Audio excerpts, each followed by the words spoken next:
વાગરા પંથકમાં hit and રનનો બનાવ સામે આવ્યો છે।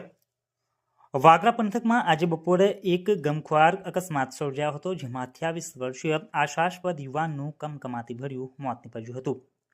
વાગરા તાલુકાના ભેરસમ ગામની નવી નગરીમાં રહેતા વિજય ઉર્ફે કિશન નરેશભાઈ રાઠોડ પોતાની R15 બાઇક GJ16 DM 5380 લઈને વાગરાથી પખાજણ તરફ જઈ રહ્યા હતા। આ દરમિયાન વાગરા પિસાદ રોડ ઉપર આવેલ HP પેટ્રોલ પંપ પાસેના વરાંગ ઉપર સામેથી પૂર ઝડપે આવી રહેલા ટ્રેલર નંબર GJ16 AU 0844ના ચાલકે તેમને જોરદાર ટક્કર મારી હતી।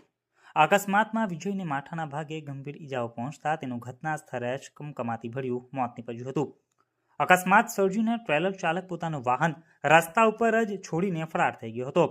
ઘટનાની જાણ થતાં જ વાગરા પોલીસે સ્થળ ઉપર પહોંચી મૃતદેહનો કબજો મેળવી પોસ્ટમોર્ટમ માટે ખસેડ્યો હતો અને મૃતકના પિતાની ફરિયાદના આધારે ફરાર ચાલક વિરુદ્ધ ગુનો નોંધી તેને ઝડપી લેવાના ચક્રો ગતિમાન કર્યા છે।